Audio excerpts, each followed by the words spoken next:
မင်္ဂလာပါအခုကျွန်တော်ရက်တည်နေတဲ့နေရာကတော့ ranking number 1ဖြစ်ပါတယ်ဒီနေ့ကျွန်တော်ဝင်ရောက်ရှင်ပြန်ရမယ့်ပြိုင်ပွဲကတော့ British Grand Prix ဖြစ်ပြီး Silverstone Circuit မှာကျင်းပမှာဖြစ်ပါတယ်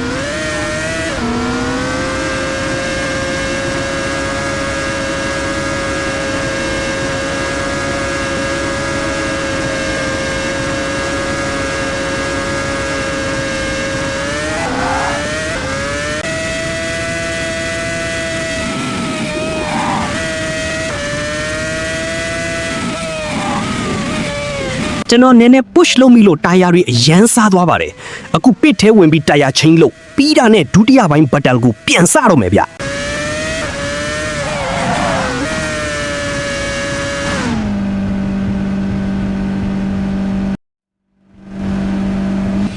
ကျွန်တော် pit lane ထဲကနေပြန်ထွက်လာတဲ့အချိန်မှာတော့မိုးဖွဲဖွဲလေးစကြလာပါတယ် track အချိန်ကြီးပြောင်းလဲလာပေမဲ့ဒီ battle ကိုတော့အဆုံးထိဆက်မောင်းသွားမှာပါ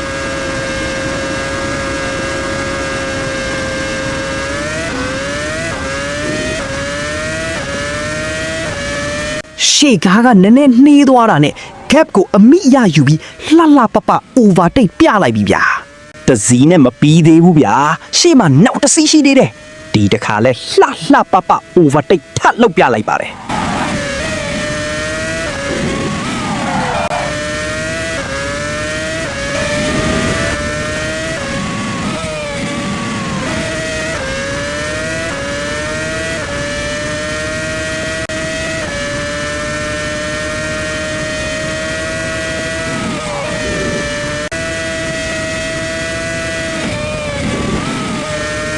တစည်းပြီးတစည်း overtake လောက်ရတာအရန်ရတာရှိတယ်ဗျာ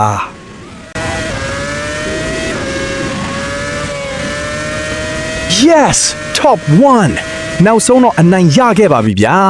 အစကနေအဆုံးထိအားပေးခဲ့တဲ့အားလုံးကိုကျေးဇူးတင်ပါတယ်